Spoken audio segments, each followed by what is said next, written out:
Bonjour.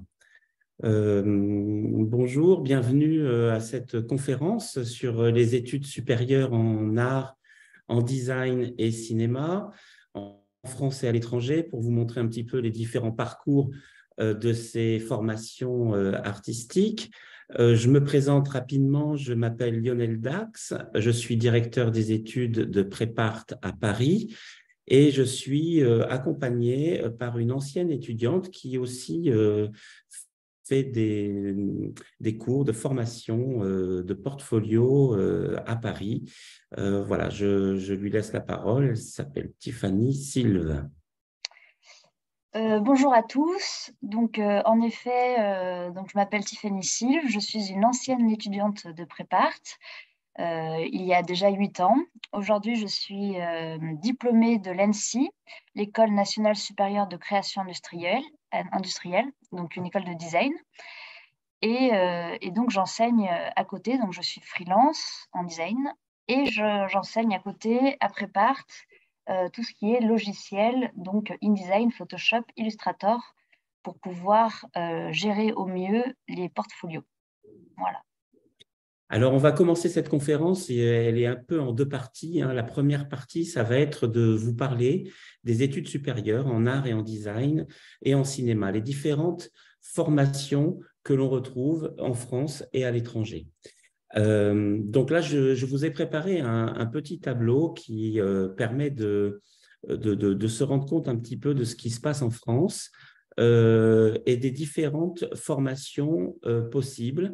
Donc, il y a bien sûr une formation théorique, culturelle et pratique à l'université.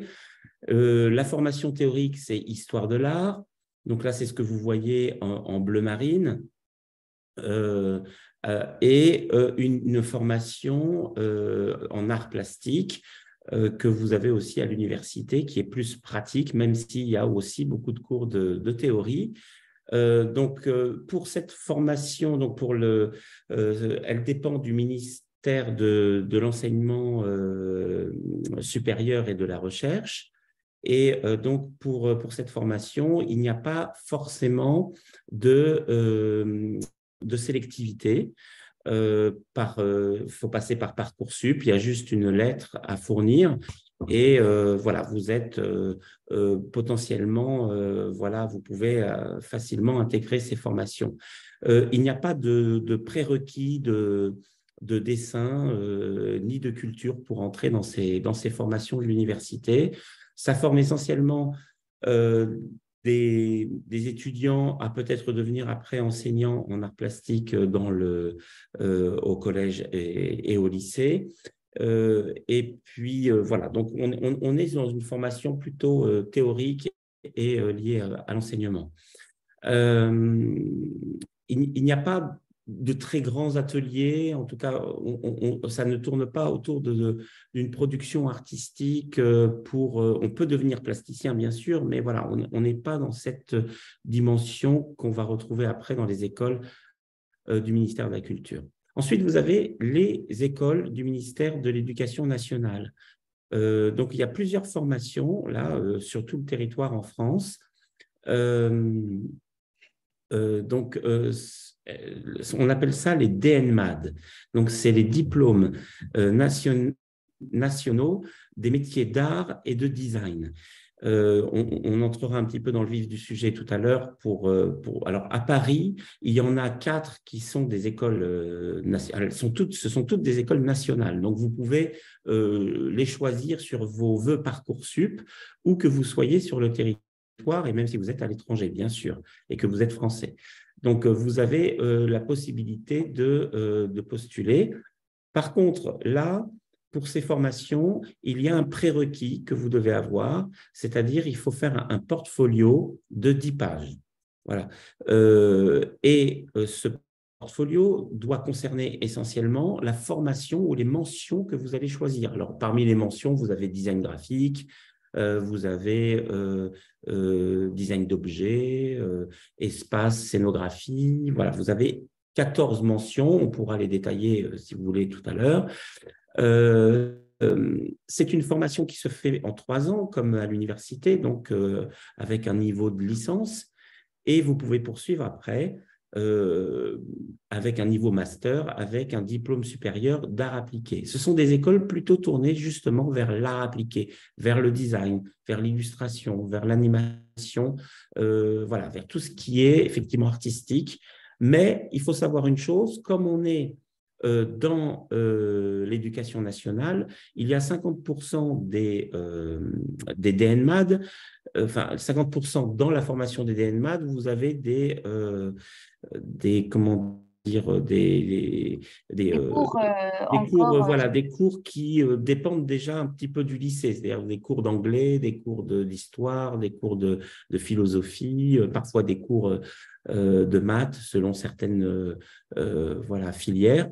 Donc, vous avez des cours scolaires, donc vous continuez à faire des cours, mais en même temps, vous avez des ateliers artistiques, de dessin qui sont liés au domaine que vous avez choisi. Donc, pour entrer dans cette formation, il faut déjà savoir ce que vous voulez faire et avoir un portfolio qui est orienté vers ce domaine que vous avez choisi.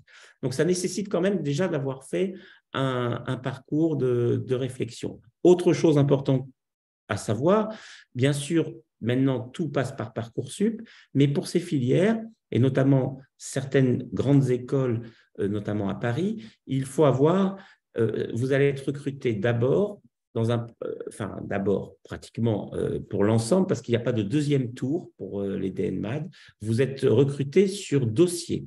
Donc, le dossier, ça va être le portfolio de 10 pages, le dossier scolaire, et pour votre dossier scolaire doit être supérieur à 14-15 de moyenne générale, voilà, en première et en terminale. Donc, c'est très sélectif au niveau du parcours du dossier scolaire. Et puis ensuite, bien sûr, il y a la lettre, bon, qui est importante, mais qui n'est pas déterminante. Ça sera plutôt le dossier scolaire et le portfolio pour voir s'il y a une adéquation entre ces deux éléments. Voilà pour ces formations. Ensuite, vous avez les formations que vous voyez en orange, qui sont les formations qui dépendent du ministère de la Culture. Alors là, vous avez 2 sortes d'écoles. Vous avez les écoles nationales supérieures d'architecture, qui comptent 22 écoles. Là, il y a marqué 20 écoles, mais elles sont au nombre de 22. Donc, elles sont réparties sur l'ensemble du territoire, comme les DNMAD et comme les universités. Et vous pouvez, alors là, pour entrer dans ces écoles d'architecture, alors ça dépend, il y a des écoles qui sont sélectives, notamment les écoles parisiennes, parce qu'il y a beaucoup de demandes. Chaque année, il y a environ entre 3000 et 3500 candidatures, et dans chacune des écoles, il y a à peu près 100 places, 80 à 100 places. Donc, bien sûr, elles doivent faire un choix, et ce choix va se faire sur le dossier scolaire. Là encore, pour certaines écoles, il faut un dossier scolaire qui dépasse 14 de moyenne générale, 14, il vaut mieux avoir 15, 16, mais voilà, à partir de 14, ils vont regarder les dossiers. Et d'autres écoles sont un peu plus ouvertes et vont en prendre un tout petit peu plus à l'oral. Donc, en fonction du dossier scolaire et de la lettre de motivation, alors là, la lettre de motivation, elle est un tout petit peu plus longue. Pour les DNMAD et pour l'université, vous êtes cantonné à 1500 signes. Pour les écoles d'architecture, vous êtes à 10 000 signes, c'est-à-dire à peu près 3 à 4 pages, où vous devez dire votre goût pour l'architecture, donner des références, effectivement, d'architectes qui vous intéressent, montrer votre parcours, qu'est-ce qui vous intéresse dans l'architecture, dans ce métier. Donc voilà, ça nécessite quand même un tout petit peu plus effectivement de travail sur la lettre qui sera lu à partir d'un certain degré de votre dossier scolaire. Donc c'est sélectif, mais il y en a certaines qui sont moins sélectives que d'autres, comme Val-de-Seine, qui a décidé de prendre au moins un tiers des candidatures à l'oral. Par exemple, s'il y a 3000 candidats qui postulent pour Val-de-Seine, ils vont en prendre 1000 à l'oral pour le deuxième tour. Donc ça, c'est intéressant. Et ça, il faut se renseigner sur Parcoursup. L'autre chose intéressante aussi, c'est que une fois que vous êtes admissible et que vous passez un deuxième tour pour les écoles d'architecture, souvent, certaines écoles, ce n'est pas obligatoire, mais demandent aussi un portfolio de vos travaux personnels. Alors, ça peut être des travaux artistiques. Ils ne souhaitent pas forcément voir de maquettes d'architecture parce que pour eux, c'est là où ils vont apprendre dans les écoles d'architecture, mais au moins un regard artistique sur l'environnement. Ça peut être des photos, ça peut être du dessin, ça peut être des choses comme ça. Et ça, ils sont plutôt friands de ce genre de portfolio. Alors, toutes les écoles ne les acceptent pas, mais au moins dans les écoles parisiennes, il y en a sur les 6, il y en a 4 qui acceptent que les étudiants viennent avec des portfolios. Donc, c'est quand même voilà, un plus pour ce deuxième tour si jamais vous êtes admissible. Et puis ensuite, vous avez les écoles les écoles d'art et de design du ministère de la Culture qui sont au nombre de 45 sur tout le territoire. Alors, il y en a 44 en métropole et puis une dans les dom-toms, je crois que c'est l'école des beaux-arts de La Réunion. Et donc là, c'est pareil, vous avez donc un diplôme niveau licence qui s'appelle le DNA, diplôme national artistique, et puis un master. Donc ça, c'est complètement aligné sur l'université, là aussi, comme toutes ces formations. Et ce master, c'est le diplôme national supérieur d'expression plastique. Voilà, donc pour ces écoles d'art et de design, vous avez besoin de développer un dossier artistique personnel, c'est-à-dire un portfolio, et de répondre à certaines exigences en culture, en histoire de l'art contemporain, et de savoir aussi voilà, pouvoir présenter votre dossier personnel à ces écoles. Alors, ce qui est difficile, c'est que toutes ces écoles ont des modalités de recrutement différentes. Voilà, des modalités différentes. Vous pouvez regarder ça sur Parcoursup, mais aussi sur les sites de ces écoles. Voilà, donc ça, c'était pour le paysage général des écoles d'art et de design en France. Bon, voilà, il y a plusieurs domaines. Donc, il faut savoir qu'en France, sur l'ensemble enfin, ça, c'est les chiffres du ministère de la Culture, il y a 80 000 étudiants qui souhaitent faire des études supérieures dans l'art et le design ou dans les arts appliqués, et que dans les écoles supérieures publiques, il n'y a que 2500 places. Voilà, donc il faut comprendre pourquoi ces écoles sont de plus en plus sélectives. Dans les formations artistiques, alors là, souvent c'est une question qu'on nous pose. Quelle différence entre les DNMAD et les écoles supérieures d'art et de design? Alors, la différence dans les modalités de recrutement de ces écoles, comme je viens de le dire, une qui va être plus intéressée par le dossier scolaire et qui va aller chercher des dossiers scolaires à 14, 15 de moyenne générale, alors que pour les écoles d'art et de design, ils ne regardent pas le bulletin des étudiants. Ce qui les intéresse, c'est la production artistique et la personnalité artistique de l'étudiant. Et donc, ils vont faire un concours, et dans ce concours, il y aura un portfolio, il y aura des épreuves en temps limité, en dessin d'observation, en culture, et il y aura parfois aussi des épreuves à faire à domicile en temps limité. Voilà, comme ça existe notamment à l'ENSA de Paris. La deuxième différence, c'est dans la pédagogie, comme je l'ai dit tout à l'heure. Les DNMAD, vous allez avoir 50% de matière scolaire et 50% d'une matière ou des matières qui convergent vers le domaine que l'étudiant a choisi. S'il a choisi, par exemple, design graphique ou design textile, il va avoir effectivement des cours de textile, des cours de dessin, mais orientés vers le textile, etc. Alors que dans les écoles d'art et de design, pour la plupart, elles sont beaucoup plus ouvertes à toutes les pratiques artistiques. Il y a une première année généralement qui est pluridisciplinaire et qui permet à l'étudiant encore de se choisir. Chaque école a des domaines différents. Donc, vous avez des écoles où il y a du design graphique, du design d'espace, du design textile, de l'art. Voilà, vous avez donc plusieurs offres qui sont offertes. Et la différence, elle est aussi dans la formation.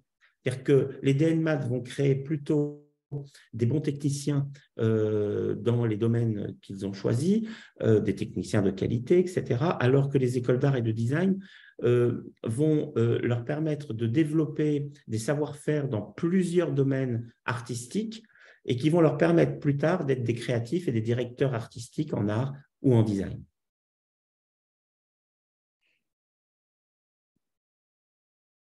Donc là, c'est à peu près ce que j'ai dit à l'oral, hein, mais comme ça, vous pouvez le découvrir aussi. Hein. Donc voilà, dossier scolaire, projet de formation motivée, l'aide de motivation, la fiche à venir qui est faite par le lycée, le portfolio, et pour les écoles d'architecture, le dossier scolaire, le projet de formation et l'entretien, si vous êtes admissible pour le deuxième tour. Voilà, ça c'est un peu plus détaillé. Voilà. Pour les écoles d'art et de design, alors, il y a un site important que je vous livre. Là, c'est le site ANDEA.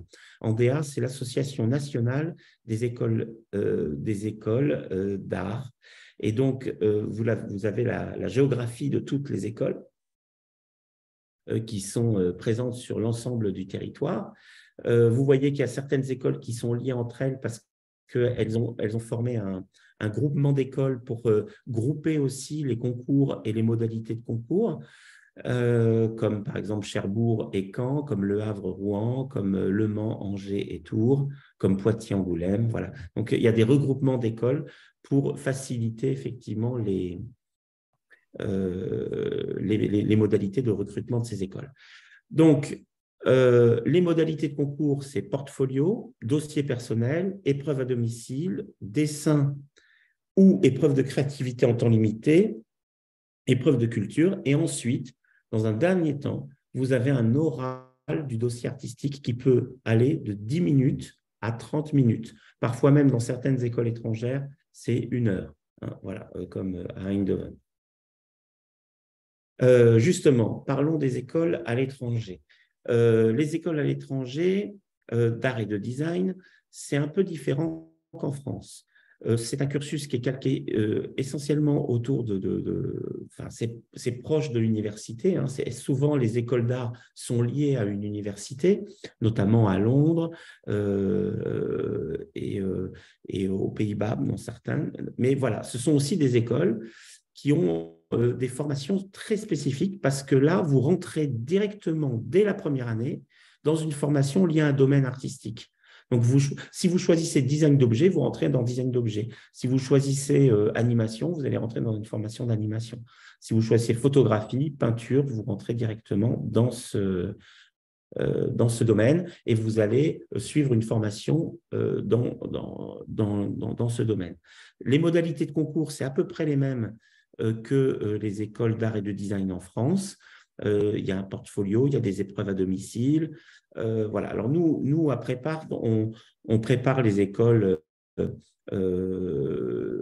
anglophones, c'est-à-dire les écoles de Londres et des Pays-Bas. Parce qu'aux Pays-Bas, ce qui est très bien, c'est que les cours ont lieu en anglais directement, donc à Eindhoven, la KBK, la Rietveld Academy, la Willem de Kooning Academy à Rotterdam. Voilà, ce sont des écoles où tout l'enseignement se fait en anglais et c'est assez prisé par nos étudiants d'ailleurs qui souhaitent aller étudier là-bas. Voilà, donc c'est les écoles anglophones et puis les écoles francophones, suisses et belges, parce que là, il n'y a pas le souci de la langue.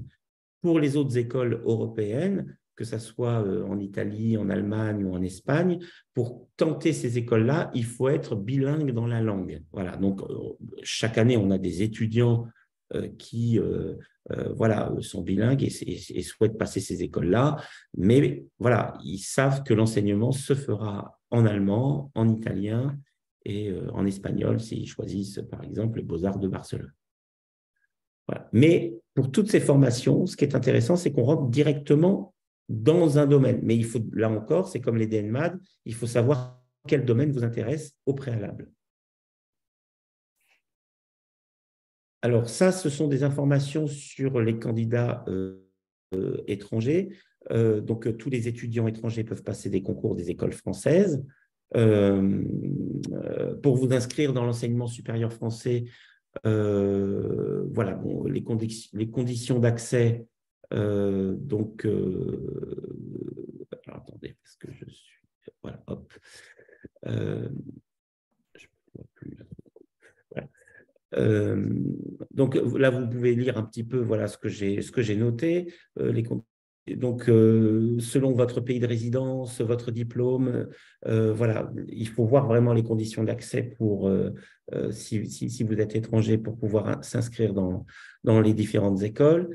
Les étudiants non titulaires d'un bac venant d'un pays hors de l'UE donc, doivent aussi demander un dossier de demande d'admission préalable avant fin janvier. Donc là, c'est un peu tard, mais voilà. Les étudiants étrangers peuvent également candidater donc, via ce site pour avoir accès à des conseillers et des formulaires pour faciliter l'obtention d'un visa. Et le niveau de langue française peut être exigé pour certains concours. Ça aussi, il faut se renseigner auprès des différents concours que vous souhaitez passer. Voilà, donc de toute façon, ça, je pense que cette conférence sera enregistrée, donc vous pourrez tranquillement relire les différentes slides que je vous montre. Là, c'est autre chose, c'est pour le cinéma. Alors, je vais aller vite. Pour le cinéma, c'est un peu pareil que l'art, hein. Il y a différentes entités. On a encore l'entité de l'enseignement et de l'enseignement supérieur et de la recherche, donc l'université, où vous avez des études de cinéma à l'université, comme à Paris 8, comme à Nanterre, comme à Paris 3. Alors là, c'est une formation théorique culturelle et pratique dans un même bloc. Alors, il y a des formations plus théoriques que pratiques. À Paris 8, je sais qu'ils sont plus pratiques. Enfin, ils sont théoriques et pratiques. Ils peuvent pratiquer le cinéma. Il y en a d'autres où le cinéma est plus une sorte de, voilà, de connaissances plutôt théoriques autour de l'écriture, autour de l'analyse filmique, etc. Voilà. Et ça donne lieu à une licence de cinéma et à un master avec, bien sûr, des mémoires à rédiger voilà, autour de l'histoire du cinéma ou des problématiques du cinéma. Ensuite, vous avez des choses beaucoup plus appliquées. Donc, c'est exactement comme les DNMAD, mais appliquées pour le cinéma. C'est ce qu'on appelle les BTS audiovisuels. Alors, eux, ils sont restés sur 2 ans avec des possibilités de poursuivre une 3e année. Donc, ils ne sont pas dans le même registre de licence master que l'université ou que les autres écoles. Et donc là, vous allez choisir, là encore, un domaine précis, c'est-à-dire gestion de production, métier de l'image si vous voulez être cadreur, opérateur image, montage et post-prod, métier du son qui sont, voilà. Et donc, vous avez différents domaines et vous devez choisir dans votre BTS le domaine qui vous intéresse. Alors là encore, ça fait des bons techniciens, mais ça ne fait pas forcément des créateurs de cinéma ou des cinéastes qui ont une culture pluridisciplinaire et qui peuvent gérer un projet de A à Z. Ça, ce sont plutôt les écoles de cinéma du ministère de la Culture.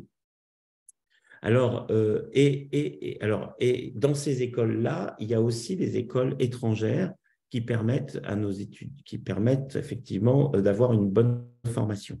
Donc, vous avez très peu d'écoles qui prennent au niveau bac. En France, vous avez la Cinéfabrique. Il y a un site à Lyon et un autre site à Marseille qui va ouvrir cette année. Donc, il y a 2 écoles de cinéma nationales, publiques. Voilà, il y a une école alors, qui est un peu fantomatique, qui a existé à grand renfort un petit peu de publicité, qui est l'école de la Cité, qui avait été créée par Luc Besson, mais qui, voilà, à un moment donné, ils ont arrêté la formation. Bon, là, on l'a gardé dans notre présentation, mais ça fait 2-3 ans qu'ils n'ont pas ouvert de concours. Par contre, vous avez les écoles suisses, l'AED à Genève et l'ECAL à Lausanne, où, après le bac, vous pouvez postuler pour cette formation. Et l'INSAS et l'IAD à Bruxelles, voilà, qui sont aussi des écoles de cinéma. L'INSAS, qui est presque l'équivalent de la FEMIS, mais qu'on peut intégrer directement après le bac. Donc ça, c'est quelque chose d'intéressant. Voilà, il faut une pratique du cinéma très large, ouverte, qui va de l'écriture jusqu'au montage. Là, vous choisissez aussi des départements. Donc, si vous choisissez image, si vous choisissez son, vous pouvez choisir réalisation, bien sûr. C'est là où il y a le plus de monde. Mais voilà, souvent, voilà. Donc, nous, après aussi, comme on a une prépa cinéma, on, voilà, on les forme à ces écoles. Du cinéma, vous en avez aussi dans certaines écoles d'art, comme Cergy-Pontoise, Biarritz, aux Arts Déco de Paris. Vous avez une section photo-vidéo. On pourrait aussi citer les Gobelins photo-vidéo et une école à Chalon-sur-Saône où vous avez aussi tout un matériel pour pouvoir développer des films. Vous avez des écoles photo, la Cambre, Septembre 5 à Bruxelles, Saint-Luc, Vevey, et puis vous avez des écoles photo en bac+2 comme Arles et comme l'école Louis Lumière. Voilà. Et puis en bac+2, vous avez aussi la FEMIS, bien sûr, et l'école Louis Lumière, vous avez d'autres écoles qui dépendent d'universités, comme à Aix, Satis, et à Toulouse, l'ENSAV, qui vous permet d'avoir un master spécialisé dans le cinéma, mais là, vous ne faites que de la pratique. Voilà, ça, c'est pour les écoles de cinéma. Alors, bien sûr, pour les écoles de cinéma du ministère de la Culture en France et à l'étranger, il y a un concours. Un concours, vous devez avoir un portfolio où vous devez montrer un film. Là, actuellement, on est en train de suivre le concours de l'AED, où vous avez un film de 3 plans à fournir, plus un portfolio d'une trentaine de pages, avec un questionnaire sur votre motivation et sur vos goûts cinématographiques.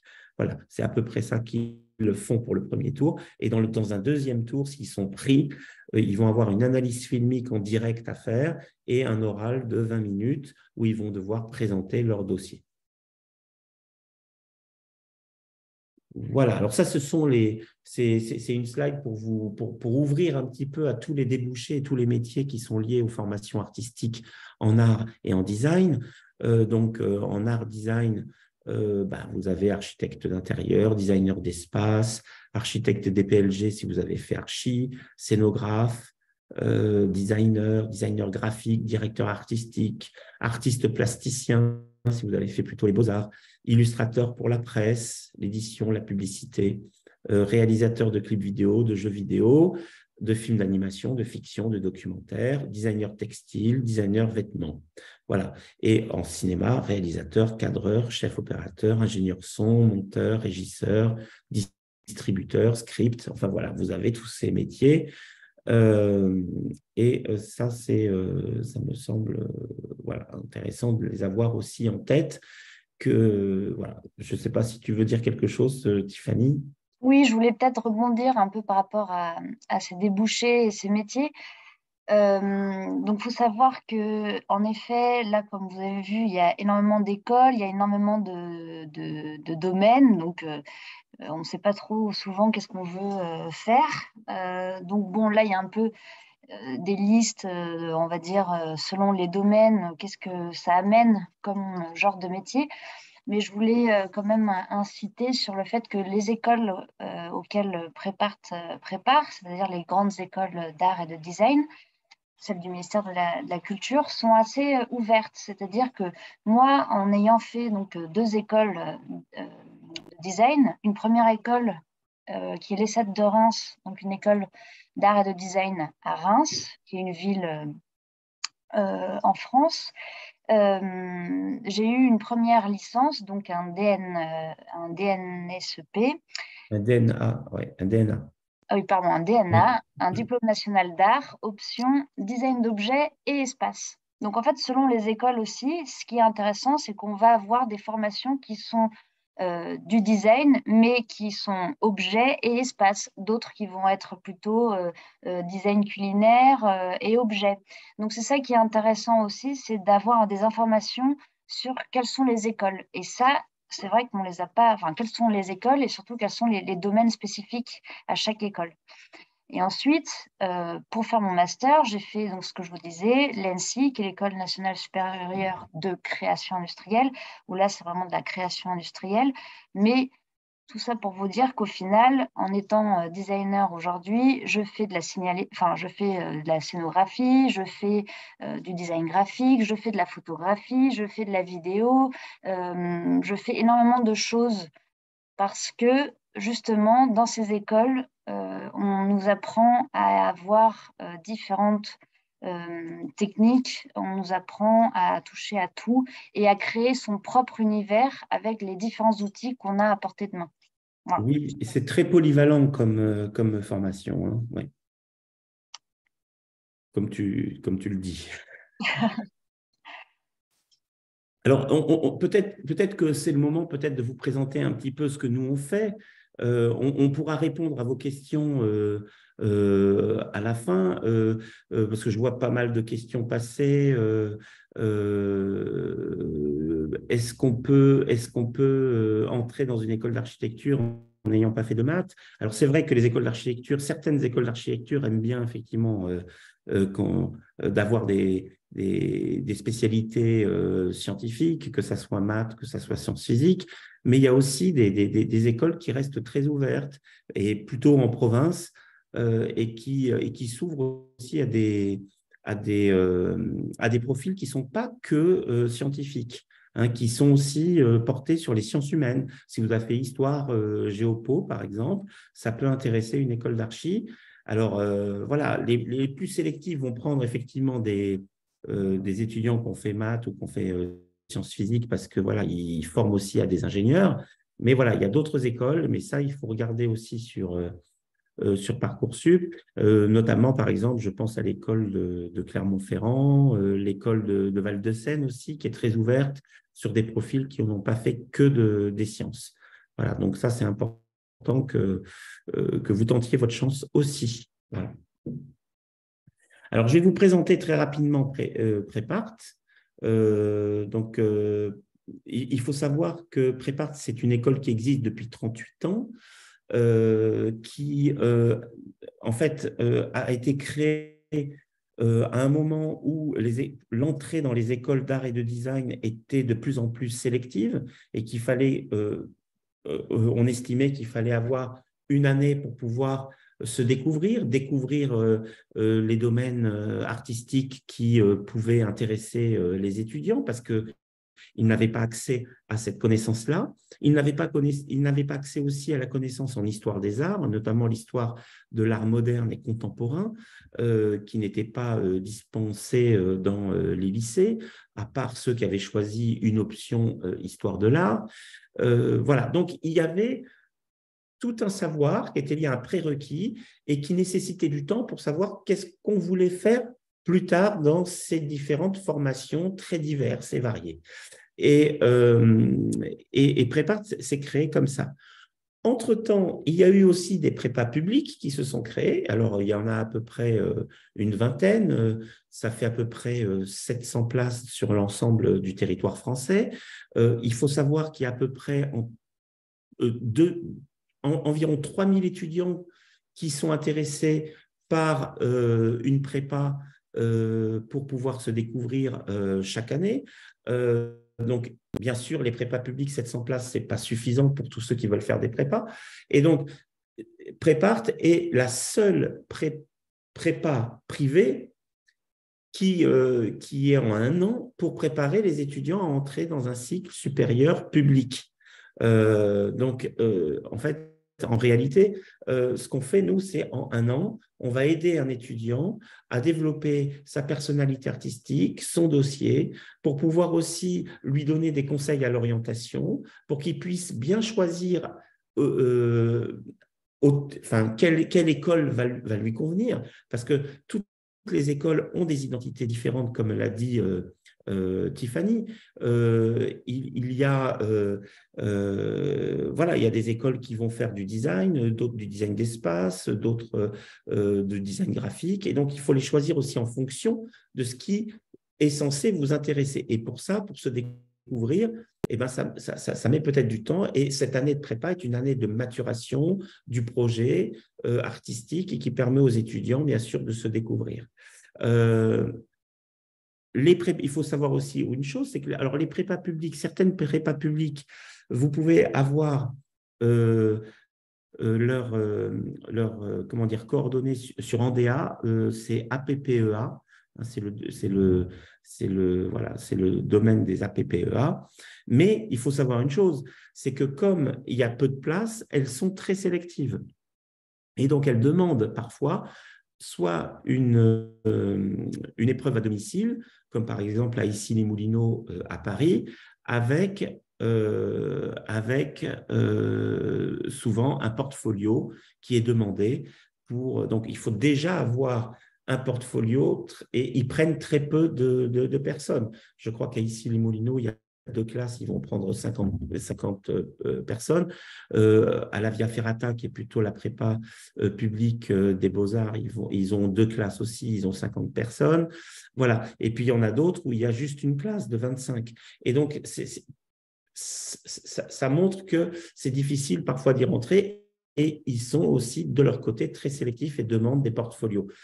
Donc, ça, il faut aussi se renseigner. Après PART, on a 3 campus. On a le campus de Paris où il y a 300 étudiants, voilà, dont je suis le directeur des études. Il y a le campus Aix-en-Provence où il y a 2 classes, 50 étudiants, et à Toulouse où il y a 150 étudiants. Voilà, il y a à peu près 500 places sur l'ensemble du territoire français après PART. On est à peu près 45 artistes étudiants et enseignants, pardon, et on est tous issus des écoles supérieures d'art public. Et nos classes ne dépassent pas, voilà, c'est entre 25 et 28 étudiants par classe. Et nous avons gardé une classe du soir pour les étudiants qui travaillent ou qui continuent un cursus universitaire. Je fais juste un petit point, j'insiste sur ce côté, on est tous des artistes enseignants, parce que c'est ça qui fait aussi la force et on va dire des discussions qui sont hyper intéressantes avec les professeurs, c'est que l'on soit intéressé par le graphiste, eh bien on peut parler avec des graphistes qui font vraiment du graphisme aujourd'hui, que ce soit parler du design, bah, c'est avec des designers. C'est tous des enseignants qui ont fait en effet ces écoles, donc qui connaissent les enseignements, qui connaissent les anciens étudiants, qui connaissent comment ça marche.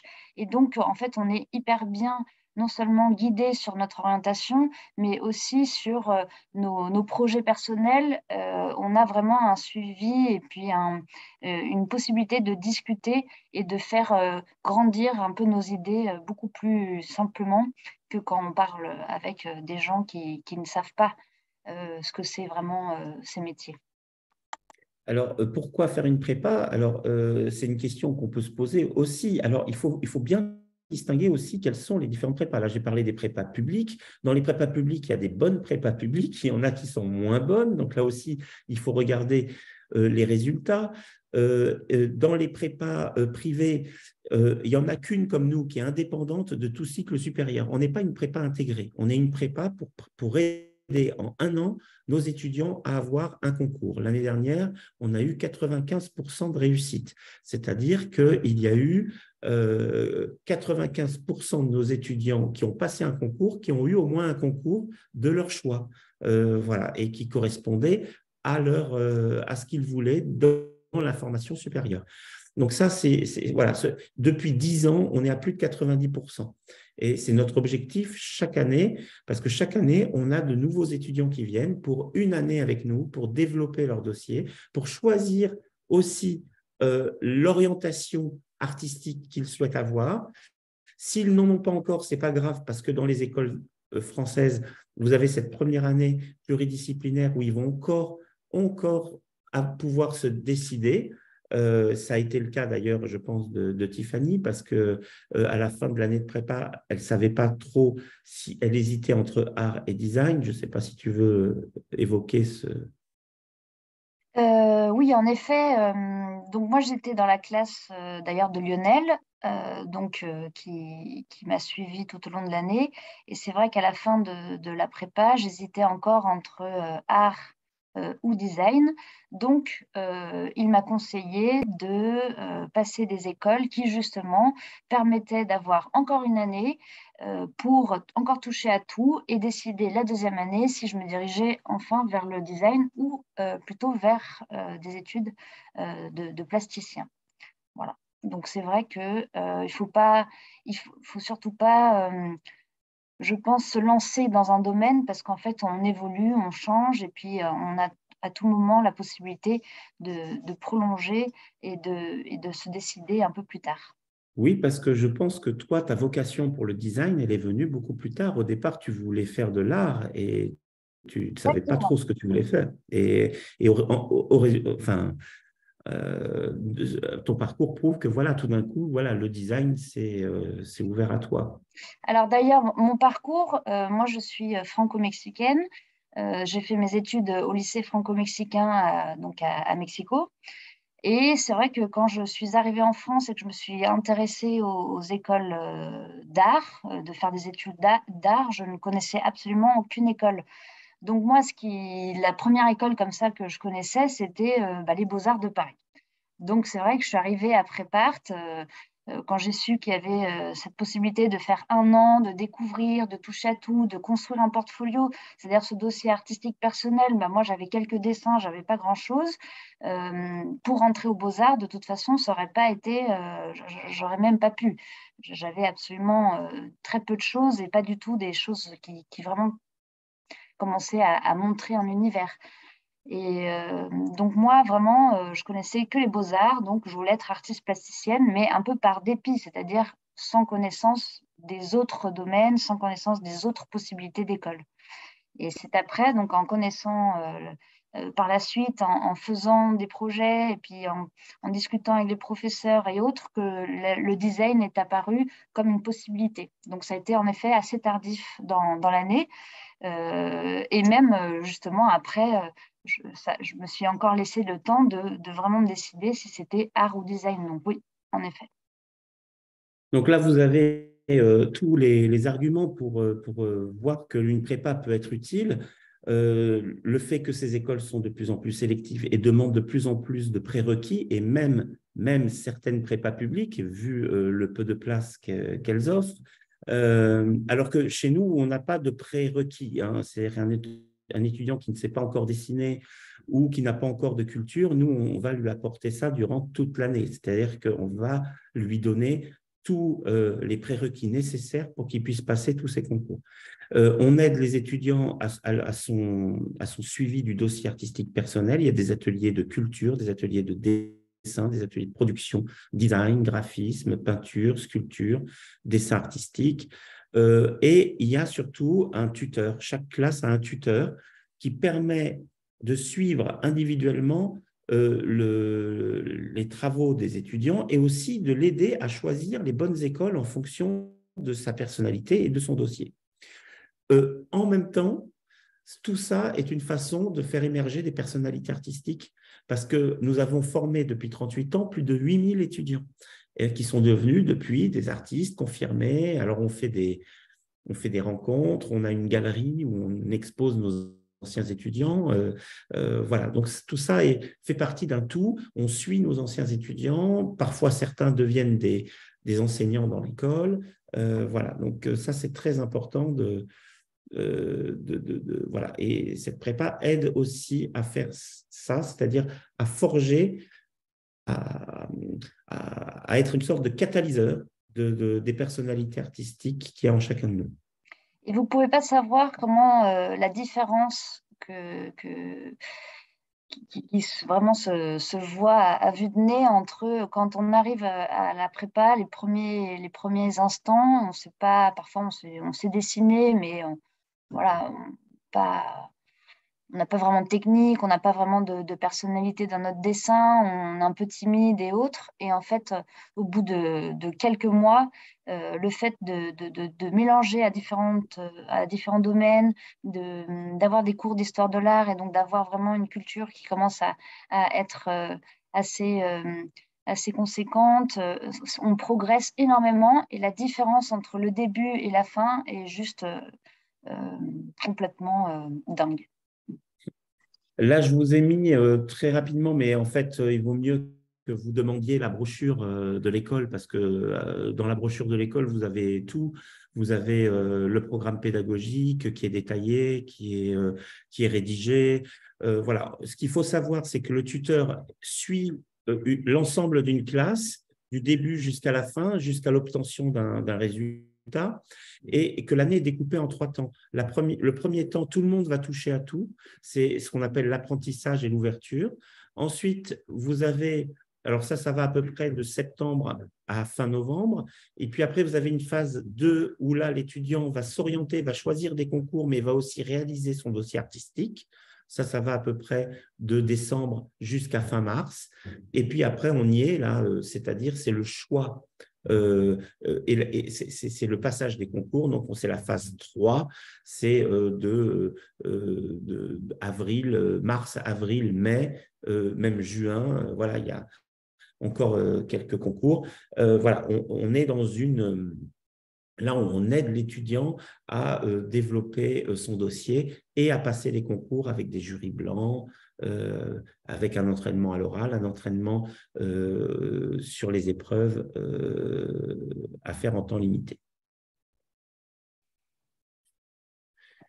C'est à peu près pareil en cinéma, sauf que la différence du cinéma, alors le cinéma, la prépa cinéma a été créée il y a 5 ans.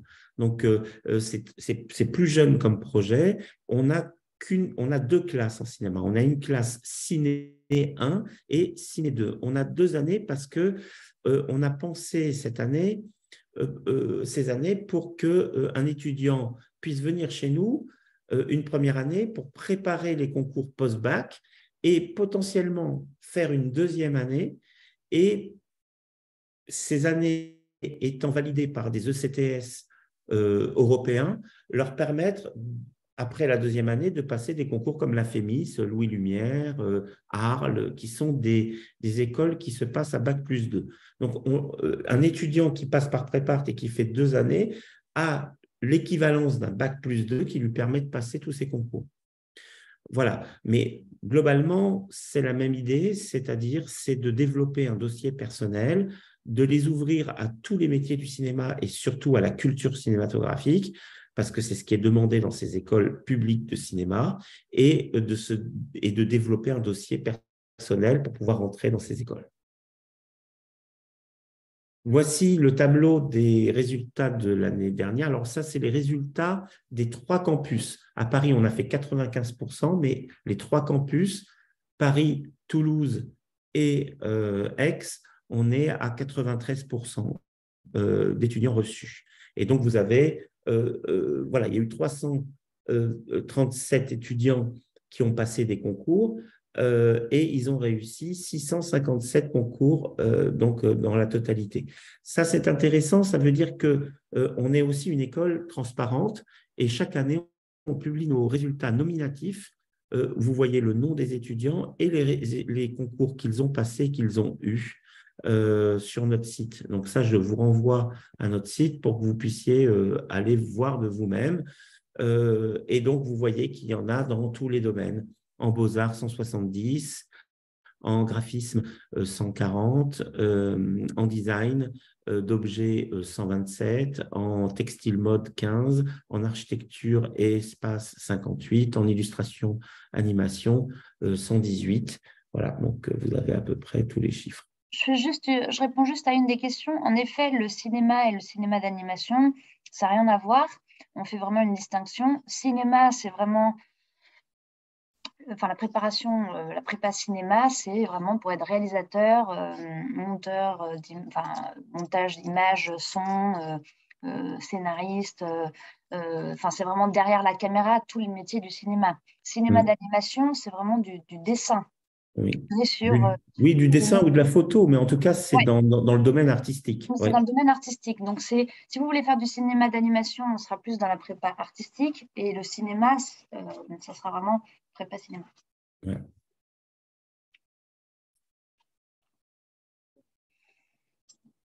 Alors, pour entrer à Prépart, donc là, c'est simple, hein, vous pouvez prendre rendez-vous sur le site ou nous téléphoner et il faut présenter une sélection de travaux personnels et de nous parler de votre motivation, de vous. Alors, en fait, c'est un entretien pédagogique avec un responsable pédagogique euh, où on voit si le projet de Prépart peut aider l'étudiant à développer euh, aller dans le sens de son orientation, ou en tout cas l'aider à se faire un chemin dans tous ces paysages divers et variés qu'on a pu voir des formations en art et design, voilà, en France et à l'étranger. N'hésitez pas, parce que je sais que ça fait peur de passer des entretiens, mais cet entretien, il n'est absolument pas, on va dire, décisif, dans le sens où si vous avez vous n'êtes pas obligé de passer, de rentrer à Prépart si vous passez l'entretien. Il est sans engagement, mais par contre, ça permet justement, là, il y avait des questions, si ça vaut le coup de passer l'ANSSI alors que vous êtes déjà inscrit. Bien évidemment, ça peut être intéressant de voir comment se déroule un concours, de voir si vous réussissez aussi à rentrer dans ces grandes écoles seul.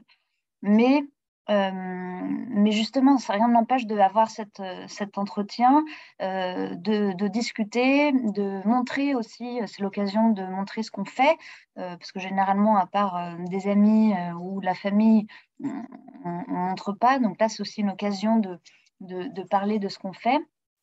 Euh, et puis de justement avoir une réponse positive qui nous stimule, qui nous donne envie. Enfin, moi, je vous parle comme ça parce que c'est ce qui m'est arrivé quand j'étais en terminale.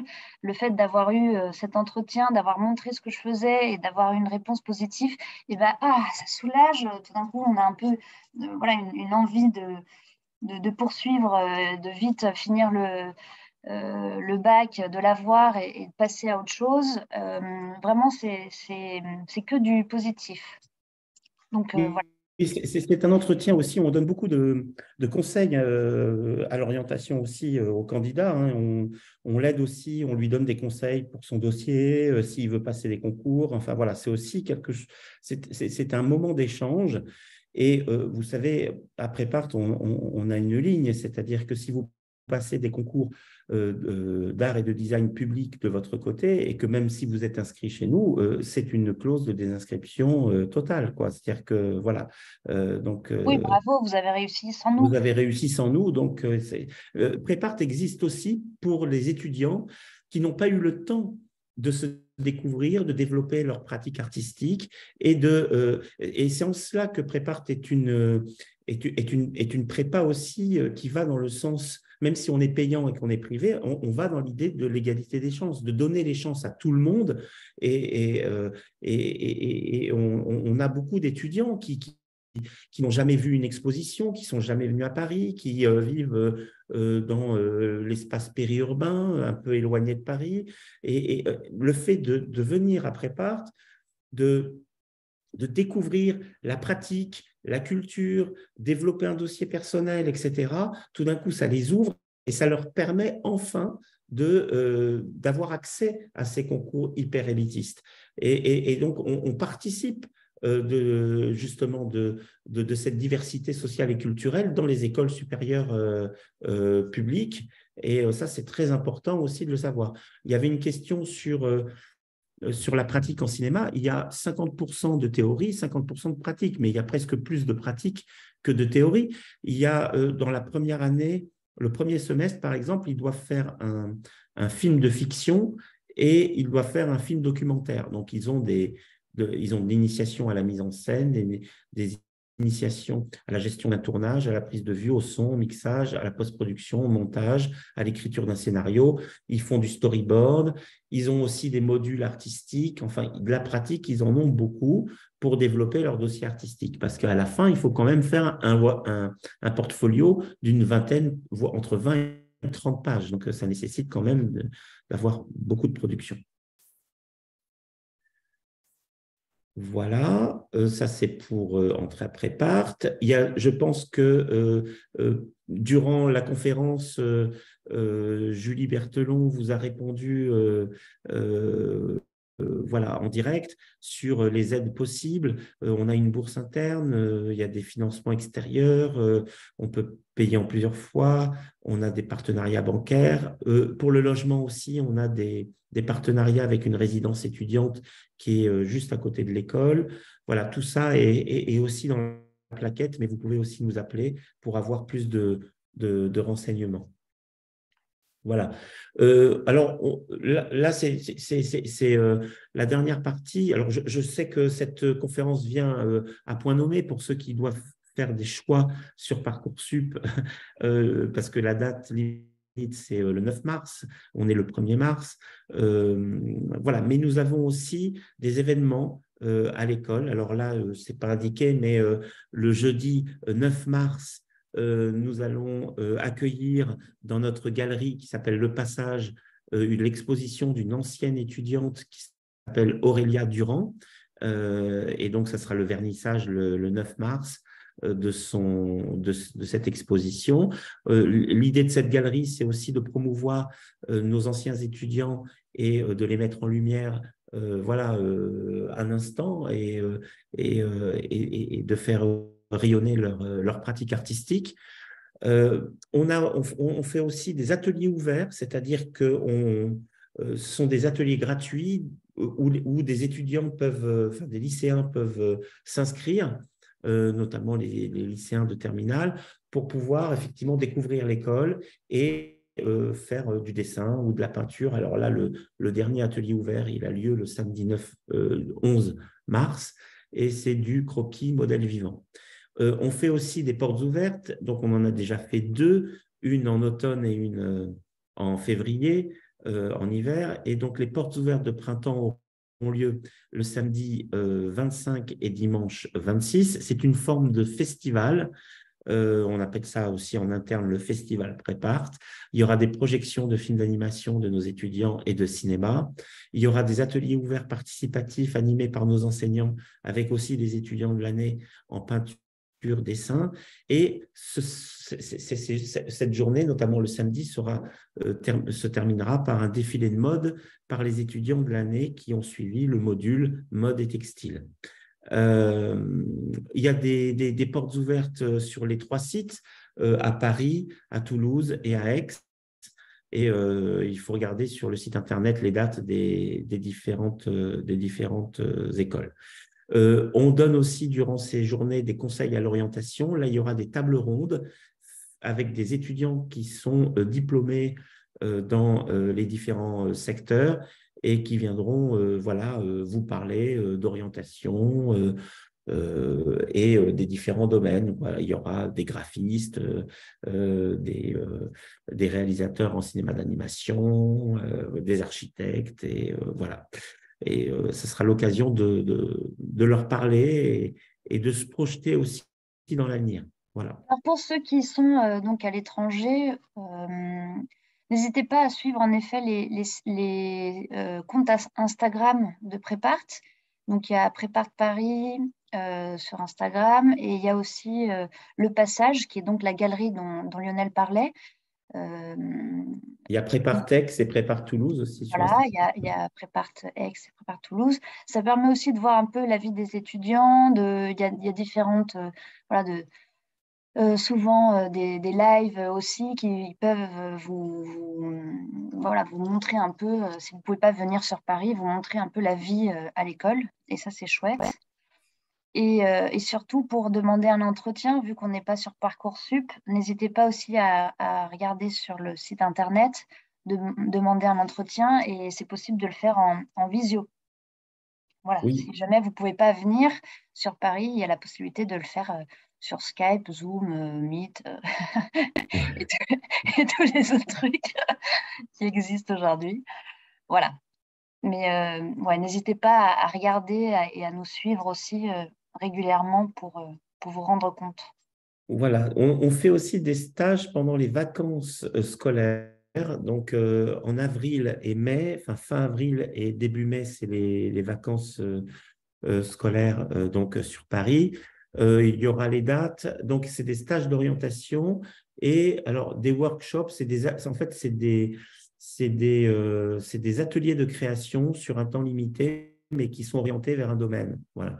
Peinture, dessin, espace, design, voilà, pour les étudiants qui sont intéressés par des domaines, justement, pour développer des éléments pour eux, pour leur dossier, etc.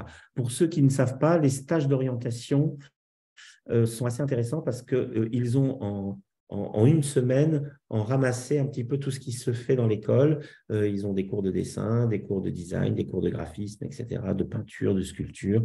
Et ça leur permet de savoir si c'est vraiment ça qu'ils veulent faire aussi. Voilà. Et ça, je pense que ça, c'est intéressant.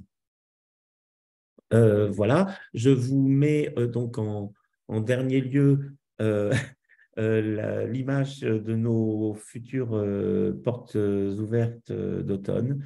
Voilà, et je vous remercie de votre attention. Je ne sais pas s'il y a des questions, si vous souhaitez poser des questions, ouvrir votre micro et nous poser des questions en live, c'est possible pour que je puisse répondre à tout, si c'est possible.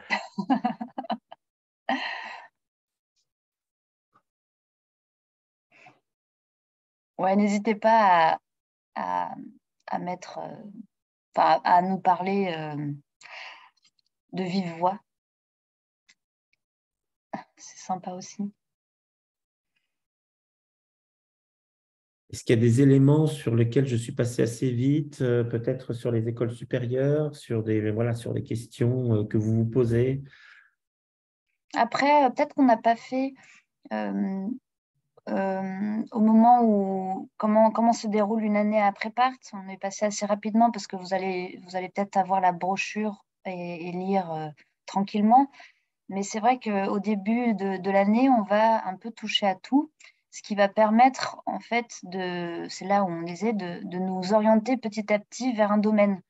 Donc, en fait, la première phase de l'année, la phase 1, on va découvrir ce que c'est le design, le graphisme, avoir des cours de dessin d'observation, dessin de croquis, enfin bref, c'est à ce moment-là où on acquiert tous les outils nécessaires, on découvre tous les domaines et on commence petit à petit à se dire, ah bah tiens, j'avais pas pensé, mais le graphisme, c'est intéressant, ou au contraire, ça change totalement, je voulais faire de l'illustration et finalement, l'animation, ça me plaît aussi. Donc bref, tout ça pour vous dire que ça va petit à petit s'éclaircir de plus en plus. Et arrivé en phase 2, vous allez commencer à produire donc ce fameux portfolio, book ou dossier artistique qui sont vraiment des projets personnels selon ce qui nous plaît, ce qui nous entoure, ce qu'on aime, ce qui nous préoccupe et tout ça. Oui, d'ailleurs, Finalement, sur cette phase 2, je peux détailler un petit peu ce qui se passe cette année ouais, à Prépart. On a une classe plutôt orientée vers l'animation, deux classes plutôt orientées vers les beaux-arts, deux classes orientées vers le design d'objets, design d'espace, une classe plutôt espace et scénographie, plutôt architecture, une classe graphisme, une classe illustration, et on n'a pas encore une classe textile mode, mais on a au moins une vingtaine d'étudiants intéressés par le textile et la mode, et on a créé une sorte de module de suivi de projet en textile mode, ce qui va donner lieu d'ailleurs au défilé de mode qui aura lieu le 25 mars à l'école. Voilà. Mais alors, donc, il y a une question, tu sais, Lionel, sur le cinéma d'animation. Est-ce qu'on oui, développe cette culture cinématographique avec de l'analyse filmique et tout ça pour le... non, alors pour le cinéma d'animation, il y a pas de module d'analyse filmique, mais c'est la prof de culture de cette classe qui va faire des exposés en fonction effectivement du domaine. Donc, ils vont avoir quand même une culture propre à ce domaine. Voilà. Ils ont même des conférences orientés vers des domaines. Par exemple, la semaine prochaine, ils ont une conférence sur l'histoire de l'illustration jusqu'à l'illustration contemporaine. Ils ont eu une conférence, ils ont des conférences sur l'histoire de l'architecture, sur l'histoire du cinéma d'animation, etc. Donc, ils ont des conférences thématiques en fonction des domaines. pour leur donner une culture liée au domaine.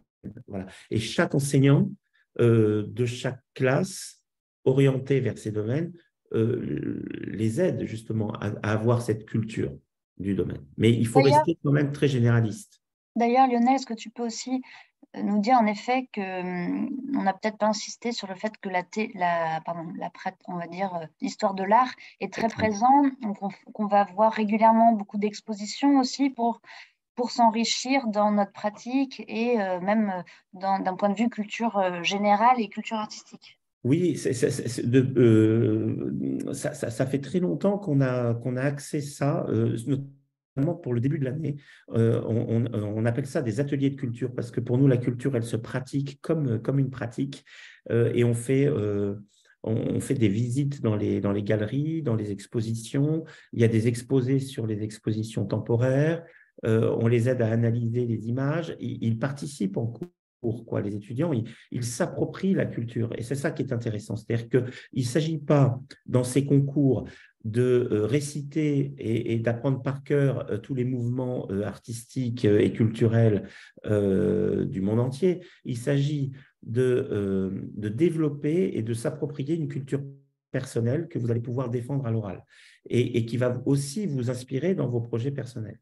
Donc, nous, on les aide à la fois analyser ça d'un point de vue pratique au niveau de dissertation, mais aussi à l'oral, parce qu'à l'oral, ils ont des questions systématiques sur la culture, sur quelles expositions ils ont vues, qu'est-ce qu'ils ont aimé, etc. Et donc ça, il faut savoir aussi en parler, et c'est le but. Au début, on a à peu près 5 à 6 heures de culture pour renforcer ce socle culturel que pour la plupart, certains n'ont jamais eu, et qui les aide justement à réussir les concours.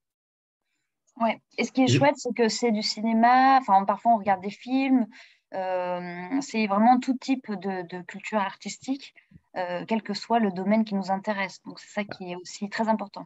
Oui, moi je suis enseignant d'histoire des arts, hein. Je suis directeur des études, mais aussi je donne des cours d'histoire des arts, hein, c'est ma formation. Et parfois dans mes cours, je leur montre un film voilà, on a des ciné-clubs, donc c'est une façon aussi de partager aussi notre culture et puis qu'ils puissent s'approprier aussi quelque chose voilà, à eux. Alors, en effet, c'est hyper important parce que, par exemple, je reprends on va dire mon expérience. Moi, il a suffi d'une référence qu'on m'a donnée, qui est un architecte mexicain, Luis Barragán, pour déclencher tout mon projet artistique et même tout mon univers. Et même, bon, là, si vous pouvez voir derrière, je continue aujourd'hui à avoir cet univers de cet architecte qui a vraiment été un élément déclencheur de mon année de prépa, mais en plus de ça, dans tout mon cursus, enfin tout au long de, voilà, de mes études, quoi. Mm. Alors là, il y a une question importante, hein. Il y a une question importante, c'est pourquoi certaines écoles comme Boulle et Estienne déconseillent les prépas. Euh, alors, ça c'est vrai, c'est une question importante parce que, en plus, moi j'ai pu le vérifier parce qu'au salon, ils ne font que déconseiller effectivement les prépas. Alors pourquoi? Alors ça, c'est quelque chose d'historique, c'est quelque chose qu'il faut aller puiser dans l'histoire de l'éducation nationale. Donc, historiquement, ces formations, qui étaient en fait des formations de BTS, des formations courtes d'art appliqué, étaient liées à une formation, à un bac spécialisé qui était le bac STD2A, qui existe toujours, le bac art appliqué. Et ceux qui faisaient un lycée STD2A étaient en fait rentraient directement dans cette formation. Ils ne passaient pas par un SAS que ces écoles avaient créé, qui s'appelait la MANA, qui était une mise à niveau en art appliqué pour que les étudiants qui avaient fait un bac général, que ça soit scientifique, littéraire, etc., puissent pendant une année essayer de récupérer tout le temps qu'ils avaient perdu qui n'avaient pas fait en fait, c'est-à-dire la seconde, la première, la terminale, pour pouvoir accéder à ces formations. Et c'était une vaste escroquerie, en fait, cette MANA, parce qu'en fait, vous étiez accepté à la MANA, c'était déjà très difficile d'être accepté à la MANA, mais à la fin de la MANA, il y avait seulement 30 à 40% des étudiants qui intégraient la première année. Et donc, il y avait plein d'étudiants qui, déjà, c'était hyper sélectif d'atteindre la MANA, et à la fin de la MANA, ils n'étaient pas sûrs d'intégrer la première année de BTS. C'est pour cette raison qu'ils ont fait une réforme pour faire les DNMAD. Et bien sûr, dans ces DNMAD, il ne faut pas se leurrer. En priorité, et ils le disent, ils vont prendre des étudiants qui viennent des bacs STD2A. Comme les bacs STD2A continuent à exister, en priorité, ils vont prendre ceux qui ont eu cette formation, d'autant plus qu'ils demandent un portfolio, donc ils demandent des prérequis. C'est pas un étudiant qui a fait maths et sciences physiques ou maths et géopo qui, dans sa formation, va pouvoir montrer qu'il fait du dessin d'animation ou du croquis ou du modèle vivant. Enfin, il faut comprendre. Voilà. Donc pour eux, alors ça c'est un truc, enfin c'est un problème idéologique en fait. Et parce qu'en plus, il déconseille les prépas privés, mais les prépas publics aussi. Hein, c'est toute forme de prépa. Pour eux, ils pensent qu'un étudiant qui est en bac peut savoir ce qu'il veut faire dans les différentes mentions. Donc déjà, il faut qu'il sache ce qu'il veut, s'il veut faire du textile, s'il veut faire du design d'objets à boule, du design d'objets à boule, ben, faut quand même avoir fait des stages avant, savoir si ça vous intéresse, etc. Donc, ce ne sont pas des études pluridisciplinaires. Vous rentrez directement dans quelque chose qui est très orienté. Nous, on a des étudiants, à 70%, les étudiants qui viennent après PART, ils ne savent pas trop ce qu'ils veulent faire. Et moi, j'ai une étudiante, par exemple, il y a 2 ans, elle voulait faire de l'animation, et en cours d'année, elle s'est rendue compte que c'était le textile qui l'intéresse. Et maintenant, elle est en design textile aux Arts Déco de Paris. C'est pendant la prépa qu'elle s'est rendue compte que ce n'était pas du tout l'animation qu'elle voulait faire. Donc, vous voyez, et d'ailleurs, ils ne communiquent pas. Alors, c'est un gros problème, ça aussi. Ils ne communiquent pas. Ce sont des formations qui sont plus sélectives que les Arts Déco de Paris, qui sont déjà très sélectives. C'est-à-dire qu'il y a 50 000 demandes pour les DNMAD de Paris, 50 000 demandes pour les 4 DNMAD de Paris. Il faut s'imaginer, ils en prennent, je ne sais plus combien ils en prennent, mais ils en prennent à peu près une centaine ils en prennent 400, 500 en maximum, quoi. C'est de la folie. Enfin, je veux dire, en termes de sélectivité. Pourquoi? Parce que ce sont des écoles nationales. Donc, c'est des écoles qui rayonnent et tous les CIO des lycées, comme ils sont dans l'éducation nationale, renvoient vers ces formations. En fait, ils ne connaissent pas les formations des écoles d'art et de design, ou très peu, ou en tout cas, on parle assez peu, ce qui fait que les étudiants pensent qu'il n'y a que ces voies qui sont royales en art et en design, ou en tout cas en art appliqué, et donc ils mettent des vœux sur Parcoursup, et ce qui fait que ça génère énormément de vœux pour très peu d'élus. Donc, ils ne peuvent pas regarder tous les dossiers, ils ne peuvent pas lire toutes les lettres. Ce n'est pas possible, je veux dire, en réalité. Et donc, c'est pour ça que c'est très obscur. Et même en salon, moi, j'ai fait une conférence avec un responsable d'un DNMAD, et il y a une question dans le public qui leur posait la question, mais vous pouvez nous dire les chiffres? Et lui dit, non, je ne veux pas vous effrayer. Il n'a pas pu dire ces chiffres. Ils sont connus, ils sont là, on les a chaque année, on les a sur Parcoursup, c'est effrayant. Et donc, bien sûr, ils ont pas besoin. Alors pourquoi pas de prépa? Pas de prépa parce que ils disent c'est une année de perdu. Voilà. Alors, c'est là où ils ne sont pas très cohérents. C'est-à-dire qu'un étudiant qui n'a pas réussi à avoir ses DNMAD et qui les veut quand même, il peut passer par une année de prépa pour se découvrir et savoir peut-être ce qui l'intéresse. Et après une année de prépa, peut-être savoir quel domaine l'intéresse. Donc, en quoi ça serait un problème pour eux? Et pourtant, ils valorisent sur leur site les années de césure. Mais c'est une année de césure. Est-ce qu'il vaut mieux voyager, faire le tour du monde ou aller apprendre l'anglais aux États-Unis ou faire une prépa si on s'intéresse à ça? Donc, Ouais. c'est une vaste question très complexe. Et en plus, ils le disent chaque année qu'ils prennent aucune prépa et chaque année, ils en prennent 20 qui viennent de Prépart. Donc, ce qui est extraordinaire, j'étais à un salon, je crois que c'était Studirama, et ils n'arrêtaient pas de dire on ne prend pas de prépa. Et en fait, sur leur stand, eh ben, c'était une ancienne étudiante à nous de l'année dernière. Donc, pour vous dire. Et c'était Estienne, elle avait eu Estienne. Bon, tout ça est un peu bizarre. Alors, ils prennent un peu de prépa. Ils l'ont dit, hein, finalement, à la fin, ils ont dit, oui, on en prend un petit peu quand même. C'est pas très clair. En réalité, c'est pas très clair parce que ça demande quand même déjà d'avoir une idée de l'orientation. Oui, ce qui n'est pas Euh, du tout évident parce que… Ça demande un portfolio qui est lié à cette orientation, donc ça demande des prérequis. Et où est-ce que tu les chopes, ces prérequis? C'est pas, c'est compliqué. C'est une incohérence pour moi. Mais voilà, je pense qu'ils vont changer. À un moment donné, ils vont changer de discours. Mais là, ils ne sont pas prêts.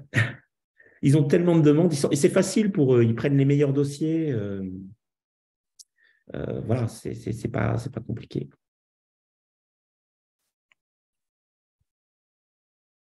Mais je trouve que, par contre, ce que je dis à nos étudiants, parce que souvent nos étudiants souhaitent quand même passer ces concours-là, je dis, mais la formation dans les écoles d'art et de design, elle est excellente. Elle est excellente. Ah Elle ouais. leur permet même d'être des créateurs, et voilà. Même ceux qui vont devenir des directeurs artistiques de projets et qui vont employer des personnes qui ont fait les DNMAD, si vous voulez. Ils Oui, sont au-dessus au niveau de la hiérarchie, quoi. Donc, c'est plus qualifiant et c'est plus professionnalisant et plus ouvert en termes de savoir-faire, comme tu l'as dit, Tiffany, c'est-à-dire que vous apprenez, tu as fait du design d'objets, mais tu peux faire du design graphique, tu peux faire des affiches, tu peux faire énormément, tu fais de la scéno, tu as appris un tel savoir-faire que tu peux t'adapter à une agence, quoi, une agence freelance. Et voilà, et tu peux t'adapter à plein de projets. Et c'est ça, c'est important aussi, cette ah oui, adaptation. on Alors peut, que on quand peut… tu sors de boule et que tu as fait que du meuble en bois, bah, tu sais faire des meubles en bois, tu sais travailler le bois, tu étais un technicien, tu es un bon technicien, mais on ne t'a pas appris voilà, à avoir un projet global. Et ça, c'est important. Totalement d'accord. D'ailleurs, pour tout vous dire, chaque année, on a 5 ou 6 étudiants qui ont fait des DNMAD qui viennent à Prépart pour pouvoir arriver en deuxième, troisième année d'une école d'art et de design. Parce qu'ils savent qu'ils n'ont pas terminé leur formation. D'ailleurs, ils n'ont jamais terminé leur formation. Généralement, après un DNMAD, ils rentrent dans une école d'art et de design. Je dirais à 50%, voire 60%. Je n'ai pas les chiffres exacts, mais je suis sûr que si on faisait une enquête, on s'apercevrait qu'ils changent de formation. Est-ce que vous avez d'autres questions? Parce que… Je ne dénigre pas la formation des DNMAD. C'est des bonnes formations. Ce n'est pas ça que je dis. Voilà, ce sont des très, très bonnes formations, mais elles ont des buts différents voilà, et des conséquences différentes.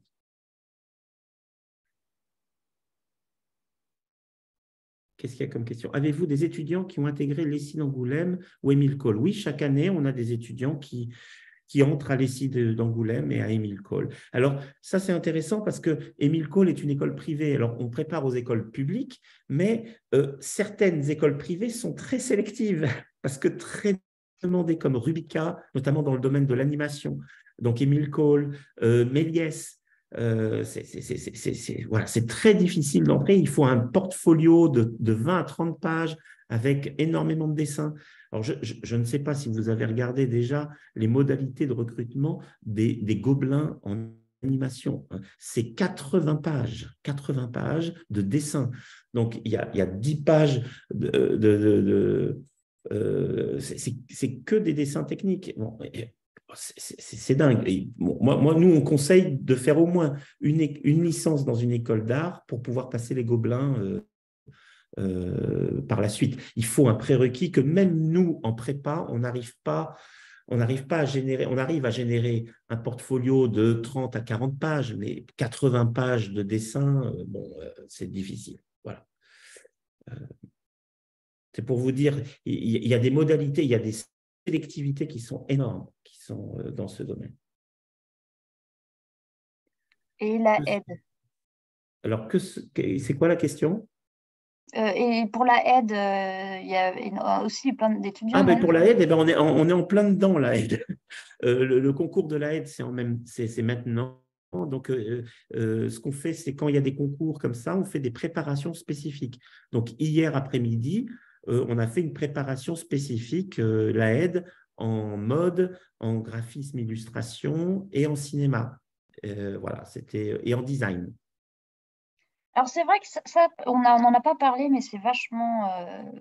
Enfin, c'est hyper important parce que pour certains concours, par exemple l'ENSI ou des concours vraiment la Aide, Eindhoven, enfin toutes les écoles, que ce soit aux Pays-Bas, en Belgique ou autre, il y a ce que disait Lionel, des préparations spécifiques.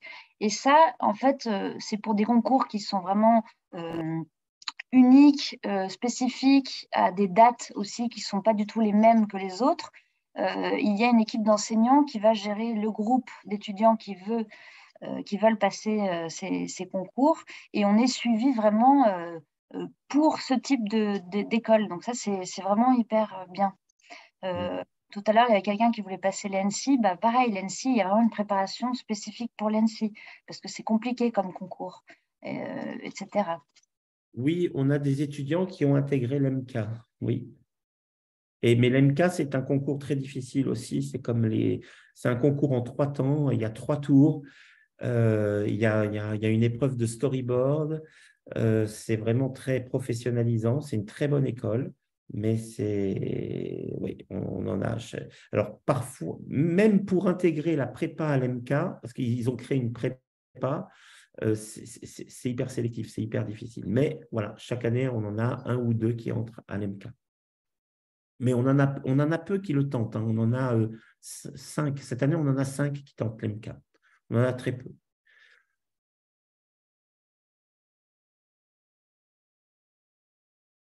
Voilà, s'il n'y a plus trop de questions, n'hésitez pas à appeler les écoles, voilà, les différentes écoles. Et je pense que oui, on prépare à l'AIR de Strasbourg. On prépare toutes les écoles, en fait. Toutes les écoles sont préparées dans le cadre du tutorat pour la plupart. Par exemple, l'AIR de Strasbourg, on va la préparer dans le cadre du tutorat. Il y a 4 questions à faire et un portfolio de 15 pages. Voilà, bon, on le fait dans le tutorat, on regarde le portfolio avec nos étudiants. Là, ils ont pratiquement tous terminé leur portfolio. Bon, il nous reste encore un mois. On va l'affiner. Ils sont en train de répondre à leurs questions de Strasbourg. Alors, cette année, pour Strasbourg, ils ont demandé aux étudiants de préparer les épreuves du 2e tour sans savoir s'ils vont être admissibles. Ça, c'est une nouveauté, ça. C'est-à-dire qu'ils font l'épreuve de culture du 2e tour et l'épreuve d'anglais du 2e tour. Mais ils ne savent pas s'ils vont être admissibles. Voilà, ils vont tout envoyer d'un coup. Et s'ils sont admissibles, ils passeront l'oral et on leur posera des questions sur l'épreuve de culture qu'ils ont déposée. Bon, ça, c'est nouveau. Mais chaque année, les modalités changent, hein. Ça, faut être très vigilant là-dessus. D'une année sur l'autre, c'est jamais la même chose. Pour l'ENSI, ça a changé depuis 2 ans, le concours Oui. d'admissibilité. Donc, ce n'est plus le même que quand moi je l'ai passé il y a 4 ans. Là, ça a changé. Donc, oui, il faut vraiment regarder Oui, l'ANSSI. Alors, le nouveau protocole, c'est vous avez 5 questions autour du design, de choisir un objet, de le décrire, etc. Enfin, vous avez 5 questions. Et après, le jour de l'épreuve à domicile, c'est un peu comme les arts déco, ça dure à peu près 4 jours.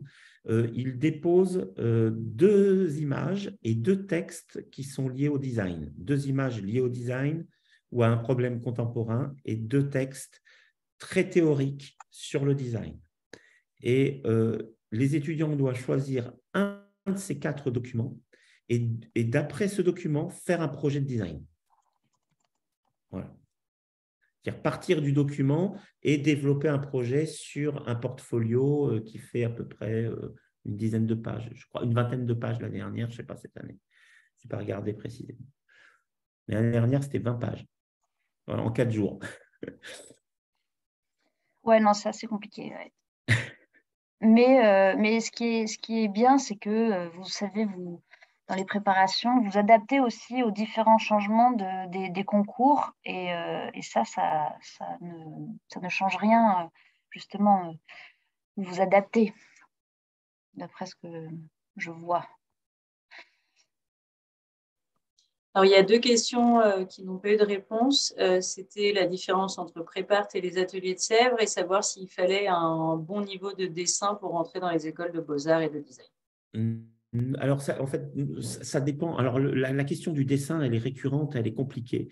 Parce que nous, ce que veulent les écoles, ce n'est pas un dessin académique. À part les écoles d'animation, où ils vont vouloir voir des dessins en perspective, ils vont vouloir voir du modèle vivant, ils vont vouloir voir des dessins techniques. Ça, ces dessins-là, pour les écoles d'art et de design orientées vers l'art et le design, on va pas les mettre dans le portfolio. On va mettre que des projets personnels. Voilà. Donc, il y a des écoles qui souhaitent avoir du dessin technique et d'autres non. Donc, ça, c'est un suivi qui est fait aussi par le tuteur et qui est fait par l'équipe enseignante. Donc, le dessin qu'il faut, c'est un dessin qui est lié à votre personnalité, à votre façon de regarder le monde. Il n'y a pas de prérequis pour entrer à Prépart autour du dessin. Vous allez apprendre à dessiner, vous allez faire… Par contre, il faut des carnets de dessin, il faut des carnets de dessin, mais des carnets de dessin personnels. Il n'y a pas un beau dessin, un mauvais dessin. Voilà. C'est des dessins qui sont liés à des projets. Pour le dessin qui est lié au design, vous allez peut-être dessiner d'une manière… Vous pouvez dessiner à la règle, vous pouvez dessiner il faut que vous arriviez à faire comprendre par le dessin vos projets. Voilà. Mais ça, on vous l'apprend en cours, c'est-à-dire on le développe, ça. Donc, on peut rentrer dans les beaux-arts sans avoir un carnet de dessin. On peut rentrer dans les beaux-arts uniquement avec de la photo et de la vidéo. On peut rentrer aux beaux-arts uniquement avec de la peinture et de la sculpture, sans être passé par le dessin. Mais c'est toujours mieux d'avoir des éléments un petit peu de dessin qui montrent que vous avez un peu pensé la forme, réfléchi à vos projets. Et je pense que ça, c'est important. Et puis, il y a des écoles qui demandent vraiment beaucoup de carnets de dessin. Par exemple, l'EPSA, en design graphique, les arts déco, si vous venez avec plein de carnets de dessin, ça impressionne, ça intéresse, ça montre que vous passez votre temps à dessiner et ça, c'est un plus quand même pour certaines écoles. Mais voilà, il n'y a pas une obligation du dessin. Ça dépend vraiment de la personnalité des étudiants. Et là-dessus, c'est ce que le tuteur va sentir et va faire avec son étudiant, qui fait qu'on n'a pas un seul dossier qui se ressemble.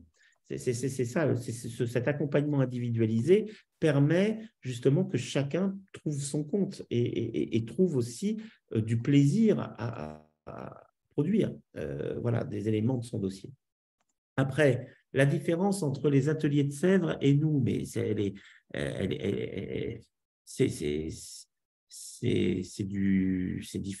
simple, enfin, c'est très simple.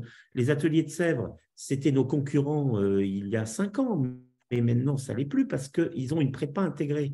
Leur prépa est une prépa intégrée à un cycle long diplômant privé. Donc, en fait, ils se sont alignés sur les écoles de leur consortium, comme l'ISA, comme Chardon-Savart, etc. C'est-à-dire, ce sont des écoles maintenant diplômantes privées.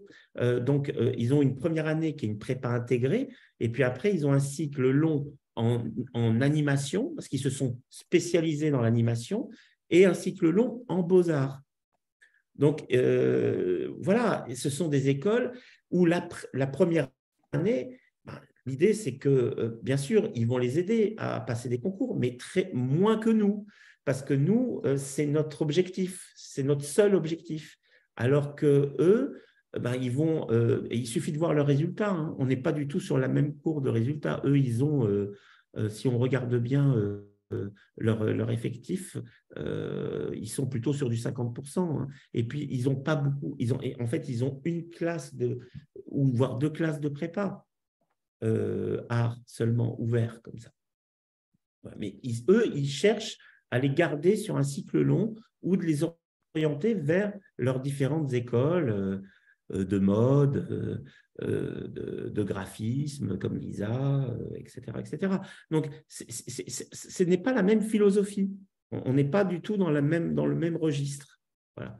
Nous, on prend un étudiant, il vient, on l'accompagne, on choisit avec lui les concours qu'il peut passer et on l'aide à développer son dossier personnel, sa personnalité, pour qu'il puisse entrer dans une école de qualité et qui est reconnue par l'État. Ce qui est important, parce que ces diplômes privés, il y a des bonnes écoles privées et il y en a de moins bonnes. Et donc là-dessus, il faut aussi être vigilant. Et c'est pour ça qu'on a choisi depuis le début de les former aux écoles les plus sélectives.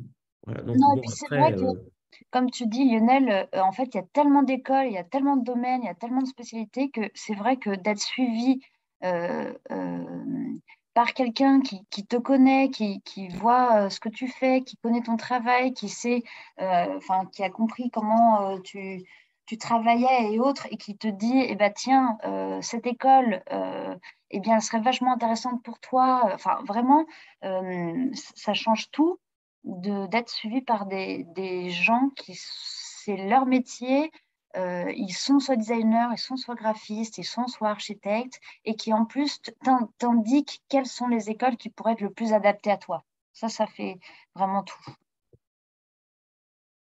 et alors, il y a plein d'autres différences, hein, mais je ne vais pas m'étaler là-dedans. C'est-à-dire qu'ils ont des classes où ils sont 45-50, nous, on est 25-28. On ne s'en occupe pas comme nous, on s'en occupe. Et voilà, il y a un tuteur, comme tu dis, qui suit les étudiants. Voilà, ce n'est pas du tout la même logique, même au niveau de la pédagogie. Alors là, je vois juste une question par rapport à c'est quoi les débouchés, enfin, quelles sont les possibilités après des écoles de design. Eh bien, en effet, en fait, donc, par exemple, moi, là, je viens de finir mes études en juillet, je suis en freelance euh, parce que c'est un choix, parce que ça me permet d'avoir des projets où je vais faire plutôt de la scénographie, d'autres projets où je vais plutôt faire du design d'objets et du produit, d'autres projets qui vont être plutôt du graphisme, d'autres projets qui sont plus autour de l'espace, de stratégie par rapport aussi à enfin bref, du design de service. Donc moi, c'est ce qui me plaît aujourd'hui et j'ai plein de clients, de projets comme ça qui sont divers et variés.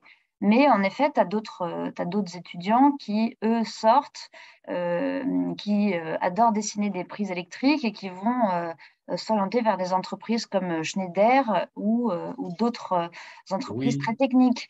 c'est ce En qu'on fait, ça appelle va des dépendre, designers intégrés, ça. Oui, voilà, des designers intégrés à des entreprises. Donc à en des fait, entreprises. il y a plein, on peut aussi devenir designer et rentrer dans un studio de design. Oui. On peut aussi créer notre propre studio. J'ai plein d'amis qui font ça et qui ensuite répondent à des appels à projets, enfin bref, qui font leur projet à eux. En fait, il y a énormément de possibilités. Moi, là, pour l'instant, je suis freelance, mais je vais ensuite chercher à être designer intégré dans un domaine, enfin, pardon, dans une entreprise. Mais pour l'instant, c'était aussi une transition entre mes études et autres. Donc voilà, en fait, il y a plein de choses, plein de possibilités et Ce, plein ce- de... ce sont des études, contrairement à ce qu'on croit, où il y a beaucoup de débouchés, hein, il y a beaucoup de débouchés. C'est vrai, c'est des professions libérales, c'est sûr, hein, mais il y a de la demande. Ah, oui, oui, oui, carrément. Et puis c'est hyper varié, donc oui. En fait, du design, on peut en faire, tout est design. Donc, à chaque fois, on peut s'intégrer dans un champ ou enfin, ouais, dans un projet. J'espère avoir répondu à toutes les questions. C'était un peu long peut-être, mais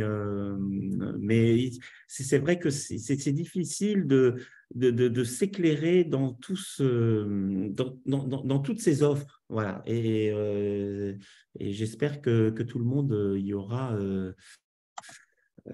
trouvé des réponses. Voilà.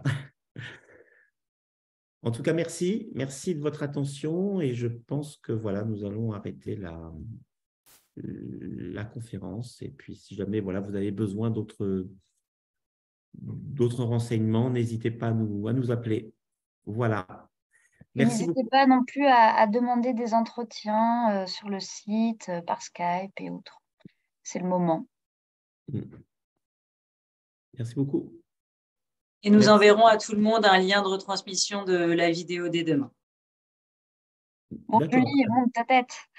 À tous les On peut voir participants. qui est Julie. Voilà. Voilà, très bien. Avec qui vous avez pu discuter. Oui, c'est moi qui ai envoyé le mail. Donc, j'ai les mails de toutes les personnes inscrites à la réunion. Donc, vous recevrez voilà, le lien de retransmission et n'hésitez pas à nous poser toutes les questions que vous auriez pu oublier de poser aujourd'hui. On y répondra avec plaisir. Merci Julie, merci Tiffany Merci de ton studio. Merci. Merci. Et, au revoir, à très bientôt. Au revoir. Au revoir.